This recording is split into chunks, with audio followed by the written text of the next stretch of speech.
इस वर्ष हम यीशु मसीह के साथ 11 सप्ताह की यात्रा पर चलने जा रहे हैं। उनके जीवन में वे कहाँ गए, क्या किया, क्या क्या किया, ये सब हम देखने वाले हैं। ये एक सप्ताह की हमारी कोशिश है। वे कहाँ कहाँ गए, उस दिन सुबह उन्होंने क्या किया, दोपहर में कहाँ गए, इन सब बातों को हम जानने वाले हैं। रात में वे कहाँ ठहरे, ये सब जानकर जैसे कुछ लोग उनके साथ चले थे, वैसे ही जब हम भी उनके साथ चलते हैं तो वे कहाँ कहाँ गए, यह सब जानना है। इसके माध्यम से हम उनके जीवन से क्या क्या सीख सकते हैं, यह जानने में यह हमारे लिए लाभकारी होगा। सबसे पहले इन दिनों को जब हम बाइबल के वचन के आधार पर यहाँ देखते हैं, और अगर आप इब्रानी कैलेंडर के अनुसार देखें, रविवार सोमवार जैसे कोई दिन वहाँ नहीं होते हैं। अगर आप बाइबल के वचन में देखें तो हमेशा क्या मिलेगा, सप्ताह का पहला दिन, दूसरा दिन, तीसरा दिन इसी तरह ही लिखा होता है, न कि सप्ताह के नाम। ये सप्ताह के नाम कब आए, अगर आप देखें तो समझ में आएगा कि ये सब विदेशी देवताओं या शैतान की पूजा करने वालों के नाम पर रखे गए हैं। ये 87वें पृष्ठ से लेकर 90वें पृष्ठ तक की इस पुस्तक में है। इसमें बताया गया है कि हर दिन किसी देवता के लिए नहीं, बल्कि 11 कारणों के लिए ये दिन आए हैं। महीनों के नाम कैसे आए, इसके बारे में भी इसी किताब में एक पाठ है। अगर आप 87वें पृष्ठ को पलट कर देखें तो पता चलेगा, आपको उसमें मिलेगा कि कौन सा दिन किसके लिए बनाया गया है, ऐसा बताया गया है। इसलिए आज हम जो विक्टोरियन या जूलियन कैलेंडर कहते हैं, जिसमें हम रविवार, सोमवार, मंगलवार, बुधवार आदि का उपयोग करते हैं, वह वेदों के वचनों के आधार पर नहीं है, लेकिन इसमें क्या है वह बताया गया है। यह प्रचलन में है, लेकिन वेदों के वचनों के आधार पर सप्ताह का पहला, दूसरा, तीसरा दिन ही सही है ना। अगर आप यहूदियों के दिनों के नाम देखें तो पहले दिन को याम रिशोन, दूसरे दिन को याम शैनी, तीसरे दिन को याम श्लीशी, चौथे दिन को याम रवि कहा जाता है। पांचवें दिन को याम शमायशाय, छठे दिन को याम शिशी, और सिर्फ 7वां दिन हमें पता है जिसे याम शबात या शबात कहा जाता है, जो विश्राम का दिन है। यह हम सब जानते हैं। इसमें खास बात यह है कि यहूदियों के दिन कब शुरू होते हैं, शाम 6 बजे से शुरू होकर अगले दिन शाम 6 बजे तक खत्म होते हैं। अब हमारे यहाँ दिन कब शुरू होता है, आधी रात को, रात 12 बजे शुरू होता है। ये सब आप सबको पता है। कल रात हमारे यहाँ समर टाइम रिवर्स करने की वजह से 1 घंटे की नींद कम हो गई। क्या 12 बजते ही अगला दिन शुरू हो जाता है, लेकिन यहूदी परंपरा के अनुसार एक दिन कब शुरू होता है, पिछले दिन आज शाम 6 बजे से शुरू होता है। आज अगर हम व्यवहार में रविवार शाम को मान लें तो रविवार शाम 6 बजे उनके लिए सोमवार शुरू हो जाता है। कल शाम 6 बजे उनके लिए सोमवार खत्म हो जाएगा, और सोमवार शाम 6 बजे उनके लिए मंगलवार शुरू हो जाएगा। उनके हिसाब से उनके दिन हमेशा शाम को ही शुरू होते हैं। इसका कारण क्या है, इसकी बुनियाद उन्होंने किस पर रखी है। उत्पत्ति की पहली अध्याय 5वां वचन क्या कहा गया है, भगवान ने प्रकाश को दिन और अंधकार को रात नाम दिया। संध्या और प्रभात हो गए और यह पहला दिन था। इसी आधार पर वे क्या करते हैं, संध्या से शुरू होकर अगले दिन की संध्या तक का समय ही पहला दिन होता है। अब अगर आप पहले दिन की बात करें, सप्ताह का पहला दिन देखें तो शनिवार शाम 6 बजे शुरू होकर रविवार शाम 6 बजे समाप्त होता है। वही सप्ताह का पहला दिन है। आपको जैसे समझ में आता है वैसे ही इसे लिख लीजिए। एक दिन हमेशा पिछले दिन की शाम 6 बजे से शुरू होता है। अगले दिन की शाम 6 बजे तक चलने वाले 24 घंटे ही एक दिन होते हैं। एक दिन यहूदी परंपरा के अनुसार इसी तरह से चलता है, और इसी क्रम को हम आदि आगम उत्पत्ति के पहले अध्याय के 8वें, 13वें, 19वें और 31वें श्लोकों में देख सकते हैं। आज भी वे लोग इसी परंपरा का पालन करते हैं। ठीक है, अब अगर आप इब्रानी रात के बारे में देखें तो वे लोग घड़ी के हिसाब से नहीं बताते, ये शाम 6 बजे से शुरू होता है ना। वे लोग 6 बजे, 7 बजे, 8 बजे ऐसे नहीं कहते, वे जामम पहर के रूप में बताते हैं। रात के 12 घंटे को वे 3-3 घंटे के 4 हिस्सों में बांटते हैं। 6 बजे से 9 बजे तक का समय पहला पहर मुदलाम जामम कहलाता है। अगले 6ठे पृष्ठ पर आपको इसका कैलेंडर चित्र के साथ दिया गया है। पहला पहर मुदलाम जामम 6 बजे से रात 9 बजे तक होता है। दूसरा पहर इरंडाम जामम रात 9 बजे से रात 12 बजे तक होता है। तीसरा पहर मूंदराम जामम 12 बजे से 3 बजे तक होता है। चौथा पहर नानगाम जामम 3 बजे से 6 बजे तक होता है। इसी तरह यह यहूदी परंपरा के अनुसार पहरों का विभाजन किया जाता है। कल का कोई समय नहीं रहेगा, यानी घड़ी नहीं रहेगी। अब आप देखिए, प्रभु उस समय नाव में थे। क्या आपने सोचा है कि वे तीसरे पहर में आए थे? नहीं, वे चौथे पहर में आए थे। वह दूसरा पहर था। तब हमें कुछ समझ में नहीं आता, जीवन में भी समझ में नहीं आता कि यह पहला पहर है या दूसरा पहर। अब आपको समझ में आ गया होगा, यानी शाम 6 बजे से 9 बजे तक। पहला पहर क्यों? अगर आप इसे इस तरह से समझने की आदत डाल लेंगे तो आपके लिए ही होगा कि 9 बजे से 12 बजे तक दूसरा पहर है। अब रात का तीसरा पहर कहें तो रात 12 बजे से 3 बजे तक होता है। ठीक है, आगे सुनिए। उनका दिन देखिए, दिन कैसे होता है। सुबह 6 बजे शुरू होता है, शाम 6 बजे खत्म होता है। अब वे आते हैं 6, 7, 8, 9 की बात नहीं हो रही है, 11 बजे, 2 बजे, 3 बजे, 4 बजे, 5 बजे, 6 बजे। तो क्या है, जब उन्होंने 6 बजे कहा तो 6 में 6 जोड़ें, कितना होता है? 12। 12 बजे क्या कहते हैं? छठे घंटे में अगर 9वां घंटा हो तो कितना होगा? 6, 3, 9। अगर आपको 3 बजे समझ में आ गया हो तो जब आप बाइबल पढ़ते हैं, अब अगर लिखा है पहला पहर, तो आप जान सकते हैं कि वह शाम 6 से 9 बजे तक का समय है। 9वें घंटे का मतलब है 3 बजे, छठे घंटे का मतलब है 6 बजे। उस समय वह क्रूस पर लटकाए गए। तो फिर क्या है, 12 बजे के बाद हर घंटे को 11 में जोड़ना है। हमें ही तो इस तरह 24 घंटे को कैसे बांटा गया है, यह समझना है। लेकिन यहूदी परंपरा के अनुसार यही तरीका है। बाइबल की आयतें भी इसी आधार पर लिखी गई हैं।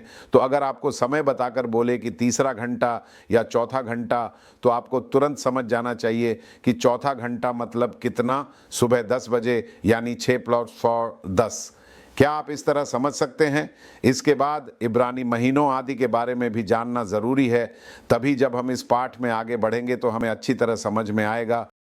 इन महीनों को देखें तो हमारे यहाँ जनवरी, फरवरी, मार्च, अप्रैल, मई ऐसे होते हैं। तमिल में देखें तो चित्तिरै, वैकासी, आनी, आवणी, पुरटासी ऐसे होते हैं। लेकिन इब्रानी में देखें तो पहला महीना निसान है। इसे हम आसानी से समझ सकते हैं। कार, एक निसान कार होती है जो हम सबको पता है। वो पहला सबसे पहला महीना है। उसके बाद आता है अय्यर, फिर सिवान, फिर तमूज, फिर मंज, माव, एलूल, तिश्री, मार्शवान, किस्लेव, तेवेत, शेभात, अदार, ऐसे कुल 12 महीने होते हैं। इसके हिसाब से हमारे महीने मार्च से शुरू होते हैं। निसान महीना मार्च अप्रैल में शुरू होता है। वही है पास्का त्योहार का महीना। इसलिए ही हमारे इन कालखंडों में अगर आप अंग्रेजी पद्धति के अनुसार देखें तो हम लेंट कहते हैं। लेंट का समय या तपस्या का समय कहते हैं। लेकिन लेंट शब्द हमारी बाइबल में नहीं है। ये बाइबल में क्यों नहीं है? लेंट शब्द कैसे आया? तो वह लैटिन शब्द से आया है, स्प्रिंग। जैसे हम अब कहते हैं कि स्प्रिंग आ रहा है। जैसे हम यूके में रहते हैं, इसीलिए हमारे लिए स्प्रिंग का मतलब है कि बाहर नया मौसम आने वाला है, विंटर खत्म हो गया है, नई जिंदगी आने वाली है। यही है स्प्रिंग। इस स्प्रिंग के लिए यहाँ लैटिन शब्द ही लेंट है। इसमें कोई आध्यात्मिक शब्द नहीं है। बहुत से लोग सोचते हैं कि लेंट का मौसम आते ही अरे ये कोई बड़ा आध्यात्मिक समय है, ऐसा हम सोच लेते हैं। लेकिन ऐसा नहीं है। इसका अर्थ है कि कुछ नया जीवन आया है, स्प्रिंग में नया जीवन आया है। यही है लेंट या स्प्रिंग कहने का कारण, यही इस शब्द का अर्थ है। यह किस वजह से आया? क्योंकि पास्का त्योहार उसी समय के दौरान हुआ था। प्रभु यीशु मसीह का पुनरुत्थान हुआ। इस समय में, इस महीने में पास्का त्योहार कब होता है? बाइबल में हम बहुत स्पष्ट रूप से पढ़ते हैं कि यह वर्ष के पहले महीने की 14वीं तारीख को होता है। इसी वजह से यह मार्च या अप्रैल में शुरू होता है। इसके अलावा हमें एक और बात पता चलती है कि सभी यहूदियों को साल में 3 बार यरूशलेम आना चाहिए। उन्हें परमेश्वर के मंदिर में आकर प्रभु की आराधना करनी होती है। यह सभी यहूदियों के लिए अनिवार्य है। सबसे पहले वे पास्का त्योहार के लिए आते हैं। इसके बाद 50 दिन बाद पेंतेकोस्त नामक दिन आता है जो सिवन महीने में पड़ता है। ये पास्का त्योहार के बाद लगभग 50 दिन बाद आता है। पेंतेकोस्त का नाम सुनकर आपको तुरंत ये नहीं सोचना चाहिए कि यह कोई बहुत बड़ा आध्यात्मिक आयोजन है। पेंतेकोस्त बस 50वें दिन मनाया जाने वाला त्योहार है, बस इतना ही। बहुत लोग कहते हैं हम किस कोस्ते के पादरी हैं? हम पेंतेकोस्त के पादरी हैं। इसका मतलब बस इतना है कि आप 50वें दिन के व्यक्ति हैं, बस इतना ही। इसे लेकर आप कुछ बड़ा समझकर खुद को ऊंचा न समझें। पेंतेकोस्त का कोई और विशेष अर्थ नहीं है। ये बस 50वें दिन मनाया जाने वाला त्यौहार है। इस 50वें दिन होने वाले पेंतेकोस्त के लिए भी उन्हें एक जगह जाना होता था, उन्हें यरूशलेम आना होता था। तीसरी बात, चाहे वे कहीं भी हों, उन्हें वहीं आना पड़ता था। मूंढवीं त्योहार, जिसे कोई त्योहार नहीं कहा जा सकता, उसके लिए भी आना जरूरी है। इन तीनों त्योहारों में आना जरूरी है। इस पर्व का इब्रानी शब्द क्या है? तो वह है सुक्कोत। अगर आप देखें तो यह तिश्री नामक महीने में, जो सितंबर अक्टूबर में आता है, मनाया जाता है। वही है सुक्कोत, क्योंकि उन दिनों में मैं योहान की पुस्तक से प्रचार कर रहा हूँ। योहान के 7वें अध्याय में यह कूड़ार झोंपड़ी का त्योहार मनाया जा रहा है। 2018 की कूड़ार झोंपड़ी का त्योहार कब शुरू होने वाला है? तो वह अक्टूबर महीने की 24 तारीख से शुरू होगा। सितंबर महीने की 24 तारीख से शुरू होकर अक्टूबर महीने की 1 तारीख को समाप्त होता है। एक हफ्ते तक वह कूड़ार उत्सव चलता है। यह क्या है? इज़राइल देश के लोग, जब परमेश्वर उन्हें जंगल के रास्ते से ले जाकर अपने देश में बसाया, उसकी याद दिलाने के लिए वे लोग पत्तों से झोपड़ी बनाकर उसमें सोते हैं। और वह इस तरह होना चाहिए कि बाहर की रोशनी दिखे। जब वे आकाश को देखते हैं तो उन्हें क्या समझना चाहिए? मैं इस धरती पर परदेशी हूँ। जिस परमेश्वर ने आकाश बनाया वही मुझे यहाँ लाया है। हमें यह समझने के लिए ही यह उत्सव मनाया जाता है। इन तीनों महीनों को देखें तो निसान महीने में पास का उत्सव होता है, सिवान महीने में पेंतेकोस्त उत्सव होता है। फिर तिश्री नामक महीने में क्या होता है? सुक्कोत कहलाने वाला कूड़ार उत्सव या फेस्टिवल ऑफ टैबरनेकल्स अक्टूबर के आसपास होता है। यह बहुत महत्वपूर्ण है। इसी तरह आदार नामक महीने में आपको पूरिम नामक उत्सव मिलता है। ये क्या है? आप इसे एस्तेर की पुस्तक में देख सकते हैं। आदार नामक महीने को आप एस्तेर की पुस्तक में देख सकते हैं। वहीं पर पूरिम उत्सव के बारे में बताया गया है। एस्तेर कहती हैं कि हम सबको जिस तरह से परमेश्वर ने हमें छुड़ाया, उसकी याद में इस उत्सव को विशेष रूप से मनाना चाहिए। यही है पूरिम उत्सव। ठीक है। यह पास्का पर्व वर्ष के पहले महीने में यानी निसान महीने की 14वीं तारीख को मनाया जाता है। यह 14वीं तारीख 13वीं तारीख की शाम 6 बजे से शुरू होती है। 14वीं तारीख का मतलब है कि 13वीं तारीख की शाम 6 बजे से शुरू होकर 14वीं तारीख की शाम 6 बजे तक समाप्त होती है। लेवियों की पुस्तक 23:4-7 को देखिए। सभा इकट्ठा होकर पवित्रता के साथ मनाना चाहिए। तुम्हें निश्चित समय पर प्रभु के पर्वों की घोषणा करनी चाहिए। पहले महीने की 14वीं तारीख की संध्या को प्रभु का पर्व पास्का पर्व है और उसी महीने की 15वीं तारीख को प्रभु के लिए खमीर रहित रोटी का पर्व भी होगा। 7 दिनों तक तुम्हें खमीर रहित रोटियां खानी चाहिए। पहले दिन तुम्हारे लिए एक पवित्र सभा होगी। उस दिन कोई भी सामान्य काम नहीं करना चाहिए। पास्का पर्व किस तारीख को होता है? यह 14वीं तारीख को होता है। यह 13वीं तारीख की रात 6 बजे शुरू होता है। सही है ना? अब हम क्या देखने जा रहे हैं, चलिए वह देखते हैं। आने वाले एक हफ्ते में हम प्रभु यीशु मसीह के अंतिम 5 दिनों को देखने जा रहे हैं। हम देखेंगे कि क्रूस पर चढ़ाए जाने से पहले के 5 दिन कैसे थे और उसके बाद क्या हुआ। हम इसे किस आधार पर देखेंगे? हम इसे मरकुस सुसमाचार से देखेंगे, क्योंकि मरकुस सुसमाचार इस बारे में बहुत स्पष्ट रूप से बताता है। कोई बाइबल लेकर जोर से पढ़े तो यह स्पष्ट हो जाएगा कि यह पास्का पर्व से 5 दिन पहले की घटनाओं के बारे में है। अगर आप मरकुस 11 का पहला पद पढ़ें तो यह अच्छी तरह समझ में आ जाएगा। मरकुस 11:1, वे लोग इकट्ठा होकर जब वे बेथफगे और बेथानिया नामक गांवों के पास पहुंचे, तब उन्होंने 2 लोगों से कहा, तुम्हारे सामने जो गांव है उसमें जाओ। उसमें प्रवेश करते ही तुम्हें एक गद्दी का बच्चा बंधा हुआ मिलेगा, जिस पर अभी तक कोई आदमी नहीं बैठा है। उसे खोल कर ले आओ। तुम उसे बंधा हुआ देखोगे। ठीक है। अगली बार 12वीं आयत आती है। अगले दिन वह आया। ये कितने दिनों के बाद था? पहले, फिर मैं 20वें साल में हूं। अगले दिन सुबह यानी हर दिन यहां सुंदर तरीके से दिया गया है। फिर 14वें अध्याय की पहली आयत। 2 दिन के बाद तब देखो यह बिल्कुल सही होगा। फिर 1412 पक्का बलिदान का दिन यानी पास्का त्योहार। 4 पास्का त्योहार से पहले, 2 दिन पहले, उसके अगले दिन से पहले, उसके अगले दिन से पहले, उसके अगले दिन से पहले। आप सुंदर तरीके से आकर दिनों की सही गिनती कर सकते हैं।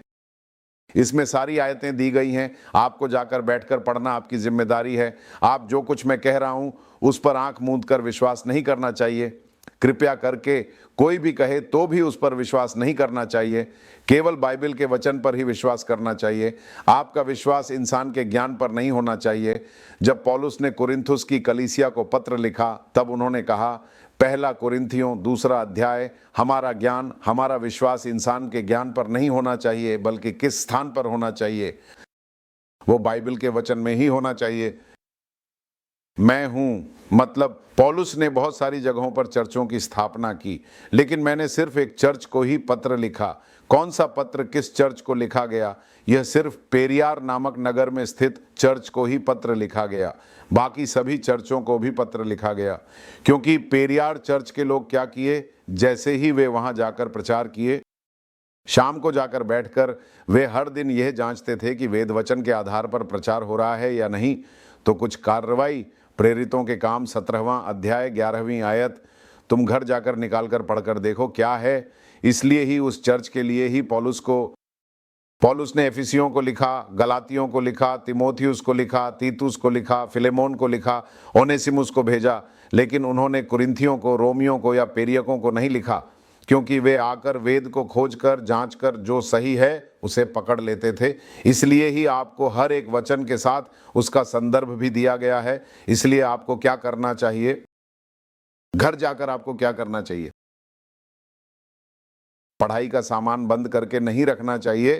पढ़कर यह देखना चाहिए कि मैंने जो कहा वह सही है या नहीं, और अगर सही नहीं लगे तो आकर मुझसे सवाल पूछना चाहिए। अगर आपको लगे कि मैंने कुछ गलत कहा है या सही नहीं है तो आपको सही तरीके से बताना चाहिए। तभी आपकी आस्था किस में होगी? परमेश्वर के वचन में होगी, न कि इंसान की बुद्धि में। किसी भी इंसान का अधिकार नहीं होना चाहिए, चाहे वह कोई भी हो, सही तो सही ही है। अब हम इसे मरकुस सुसमाचार के आधार पर देखने जा रहे हैं। अगर आप देखें तो इसमें हमने हर एक दिन के लिए एक एक टेबल बनाई है। 5 दिन पहले प्रभु ने क्या किया, 4 दिन पहले क्या किया, ये सब इन चारों सुसमाचारों से बताया गया है। कौन कौन सी घटनाएं किस किस अध्याय में हैं, कौन कौन सी घटनाएं घटी 5 दिन पहले, 4 दिन पहले, 3 दिन पहले, 2 दिन पहले, पास्का के दिन, उसके बाद सप्ताह का पहला दिन जिस दिन प्रभु पुनर्जीवित हुए। इन सब को हम हर दिन देखेंगे। ये पहले से ही एक नोट के रूप में दिया गया है। आपको क्या करना है? हर दिन के लिए दिए गए सभी शास्त्र वचनों को चारों सुसमाचारों से अगर आप इनकी तुलना करके देखेंगे तो आपको बहुत आसानी से समझ में आ जाएगा। उस दिन क्या हुआ, जब मैं भी आपको बताऊंगा तो आप आसानी से समझ सकते हैं। इसके माध्यम से हम यह भी जान सकते हैं कि प्रभु कहाँ कहाँ थे। अब देखिए, यहाँ एक नक्शा है। 14वें पृष्ठ पर हमने एक नक्शा दिया है। यह नक्शा क्या है? तो यह मोटे तौर पर दिखाता है कि हर जगह से किसी दूसरी जगह तक जाने की दूरी कितनी है, क्योंकि उस समय प्रभु के पास कार नहीं थी। प्रभु के पास कार नहीं थी, साइकिल नहीं थी, मोटरसाइकिल नहीं थी, ऑटो रिक्शा कुछ भी नहीं था। तो क्या करना था? पैदल चलना पड़ता था, या फिर गधे पर जाना पड़ता था, या घोड़े पर जाना पड़ता था। उस समय घोड़ा ही था। अगर कोई बड़ी लग्जरी चीज थी तो वह घोड़ा ही था। अगर घोड़ा नहीं है तो उन्हें क्या करना पड़ता था?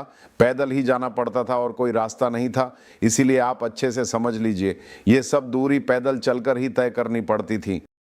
सब लोग पैदल ही चलते थे। अब आपने यरूशलेम देखा है ना? यरूशलेम के पास नीचे की ओर देखें तो एक जगह है जिसका नाम है बेथानी। यह बेथानी यरूशलेम से 2 मील की दूरी पर है। अगर आप ज्यादातर 5 दिनों को देखें तो वे बेथानी से यरूशलेम जाकर वापस आते रहते थे। लेकिन उससे पहले वे कहां से आते थे? वे यरीहो से आते थे। यरीहो और यरूशलेम के बीच की दूरी लगभग 15 मील है। जब आप उस छठे दिन को देखेंगे तो आपको पता चल जाएगा। मैं आपको यह बताने वाला हूं। उसी तरह वे यरूशलेम से आकर गांव और बेथानी भी लगभग एक ही दूरी पर हैं। 66 मील से लगभग 8 मील दूर है क्या? क्योंकि उस समय में मील के पत्थर ही होते थे, जैसे 6 मील का पत्थर, 5 मील का पत्थर, 7 मील का पत्थर, इस तरह कहा जाता था। इसी तरह से रखा गया था, इसलिए उसी तरह है। अब अगर आप देखें तो यरूशलेम से बेथानी 17 मील है। यरूशलेम से एम्माउस गांव 17 मील है। एम्माउस गांव और यरूशलेम के बीच 19 मील हो सकते हैं। यरूशलेम और बेथानी के बीच 2 मील। यरूशलेम और यरीहो के बीच 15 मील है। एप्रैम कोई शहर नहीं है। एप्रैम एक देशम का मतलब है 11 क्षेत्र को दर्शाने वाला, ये 11 शहरों को दर्शाने वाला नहीं है। तो इन्हीं क्षेत्रों में ही प्रभु चलने वाले हैं। तो इस परिचय में, इस पाठ, इस पुस्तक के लिए जो हम देख रहे हैं, उसका परिचय क्या है? सबसे पहले दिनों में केवल पहला और दूसरा दिन ही था। रविवार, सोमवार, 7 दिन जैसी कोई चीज़ नहीं थी।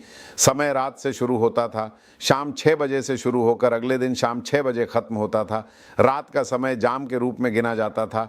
एक जाम 3 घंटे का होता था। दिन में समय को मणि कहा जाता था, जैसे पहला मणि, दूसरा मणि आदि। महीना, पहला महीना हमारे यहाँ ये मार्च अप्रैल के आसपास होता है। उस पहले महीने का नाम क्या है? मैंने क्या कहा था? निशा, मैं आपको याद रखने में आसानी हो इसलिए बता रहा हूँ। पहला महीना कौन सा है? निशान महीना। कार रखकर, ताकि आपको आसानी से समझ में आए, निशान महीने से शुरू होकर आखिरी महीना आधार कहलाता है। पूरी मंडली में यह होना चाहिए। 3 त्योहार हैं, उन्हें सबके लिए आना चाहिए, चाहे वे कहीं भी हों, उन्हें आना ही चाहिए। किस किस त्योहार के लिए आना चाहिए? पस्का, पेंतेकोस्त, कूड़ा झोंपड़ी त्योहार के लिए आना चाहिए। यही हम आगे देखने वाले हैं।